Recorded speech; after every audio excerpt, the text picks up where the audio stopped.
One of Atlanta's most overlooked communities is now on the rise. In tonight's Reporting Atlanta, our very own Jonathan Martin explains what's attracting people to the Pittsburgh neighborhood in the city's south side. Just over 2 miles south of downtown Atlanta, you'll notice vibrant murals as you enter the Pittsburgh community. There are also new homes and apartments, with hundreds more planned for this lot along the Beltline.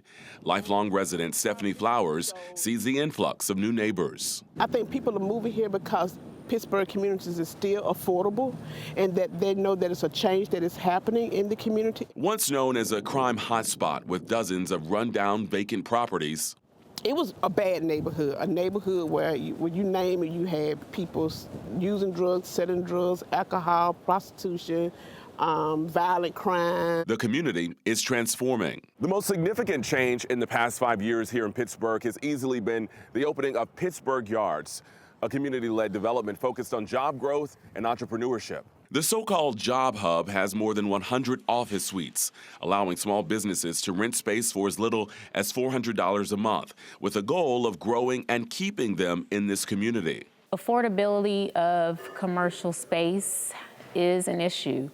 We speak of housing affordability in our community, but we have to recognize that our legacy businesses are also being pushed out of the community. But the shift in Pittsburgh started more than a decade ago.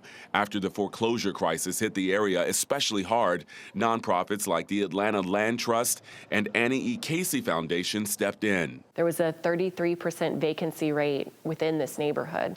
So the foundation purchased 53 homes and spent the better part of the next 15 years working with nonprofit developers to rehabilitate, or in some cases, construct new homes that were sold at affordable price points. The average home value in the area is just under $260,000. We see $500,000 home pop up. But Stephanie says $500,000 home sales are becoming more common, leaving some legacy residents balancing the desire for revitalization with concerns about being priced out through gentrification.